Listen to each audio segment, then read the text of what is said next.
Hey guys, welcome back for another video. Today we are taking a look at something very special by Benchblade. These are his newest versions of Dragoon MS and Dragoon MSUV from the HMS line. The difference between these and previous iterations is that these are one-to-one repros utilizing the same materials as the originals. They're very hard to tell apart. If you don't have one that is oxidized and 20 years old, if you put them side by side, you probably wouldn't be able to tell the difference.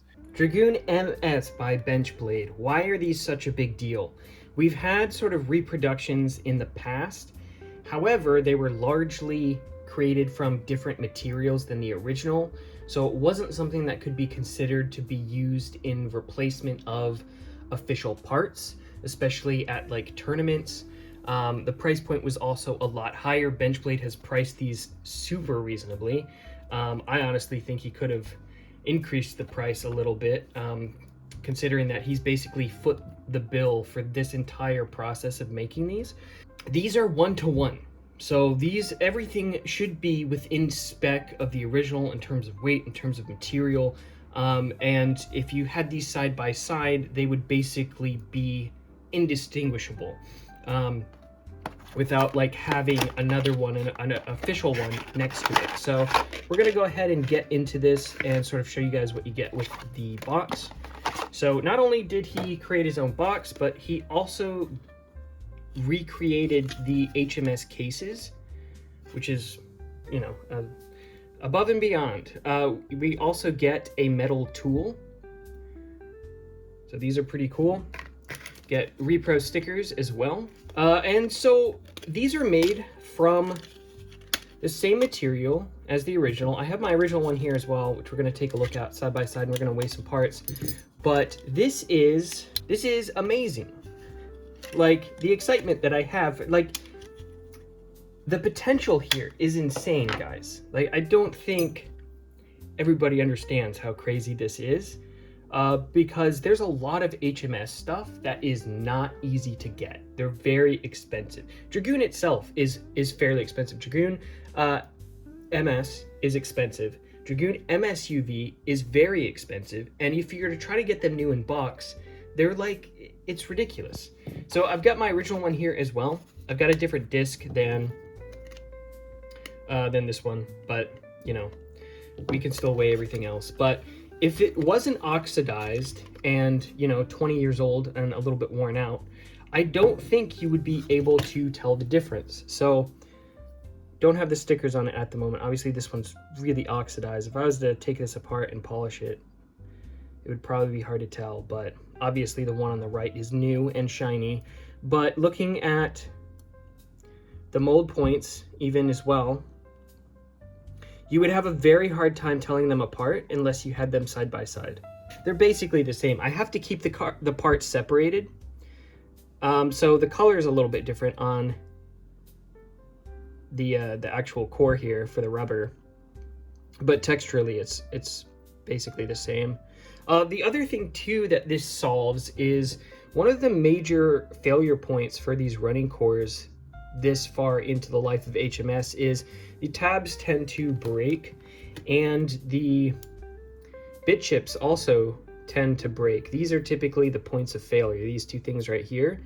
And so now you could replace them with these without them being 3D printed or whatever, with the same material. So that's very cool. So I'm gonna go ahead and put the stickers on these, and then we're gonna weigh them compared to the original and see sort of what it looks like. All right, so we got the stickers on. We're gonna go ahead and weigh these. So my original is 14.3 grams. 15.9. Chip, 0.6. 0.59. The core is 1.56 and 1.54. And then the weight disc is 14.42. That's for the repro. I don't have the same size for the original, so but that's pretty close. So I think the biggest variance that I have is the attack ring, which is a little bit heavier. Under 2 grams. I don't know what the variance is for these out of the box because I only have one. So for the original, I mean, so you guys can let me know your weights down below.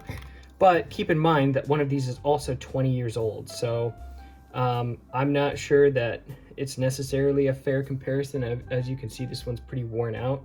I have Repro stickers on it, but this one's seen some better days.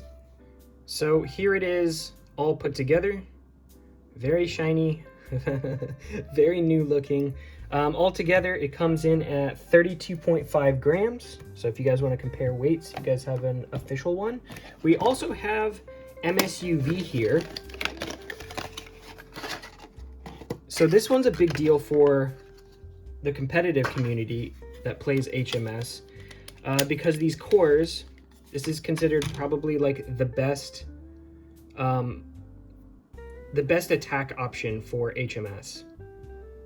And the molding looks really nice and rubbery. All right, we've got all the stickers put on MSUV. I'm just gonna weigh these again. If you guys have one of these to compare, feel free to let me know the weights down below. Again, I don't have one because they're too expensive. All right, 1542. The core is 1.6. The chips, 0.58. And weight disc, 14.54. All right, I forgot the eye stickers, but I have his previous version here. So this is not a one-to-one repro. This previous version that he did is made out of different materials, different plastic, different rubber, different metal. So this one is very different from this one. So I'm gonna weigh this one. It's the previous version, 37.95, and this is the reproduction, 32.15. So way closer in terms of weight, also in material. The actual rubber on the cores feel softer on this one than on this one. This feels more like plasticky, and that's mostly due to the material change. So there is a list of materials. Yeah, so there's a material list here.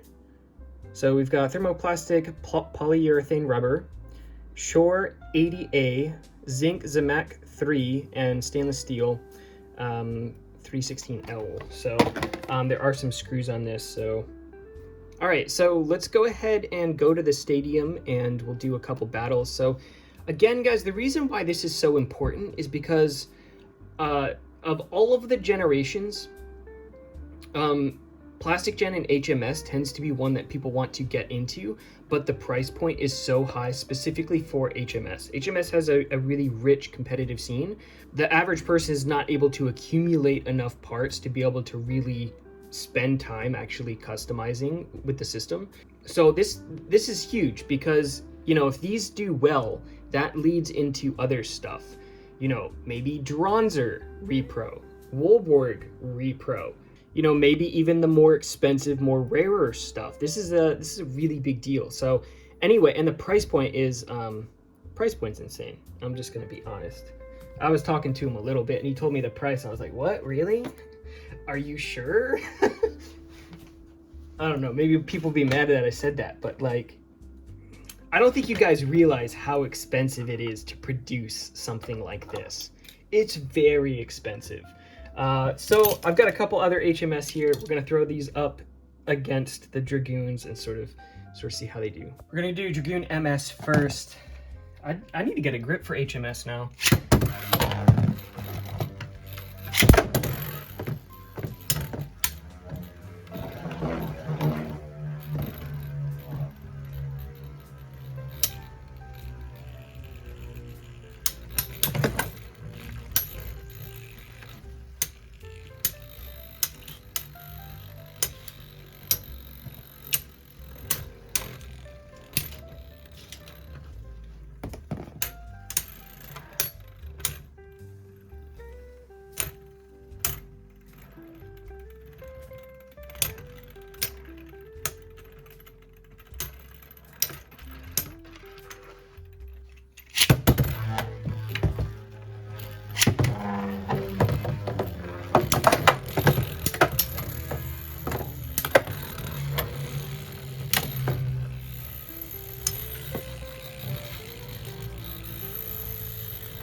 Well, dark effigy is still good, so. All right, guys, so these are amazing. These are really great. If you've wanted to get into HMS, I highly recommend grabbing these. Definitely worth it just for collection purposes. If you're wanting to get into playing around with competitive, the parts that come on these are pretty good, especially the core for Dragoon MSUV. And if you want to see other future HMS reproductions, definitely support Benchblade. You gotta show interest. So we kind of let Beyblade die the first time with HMS. So if we want more HMS, yeah, we gotta support the guy making these. So these are very expensive to produce, and I want more of them. So definitely check out the link in the description. I'll also have a pinned link in the comments as well. So let me know what you guys think down in the comments. Subscribe if you haven't already for future Beyblade content, and I will see you guys in the next one.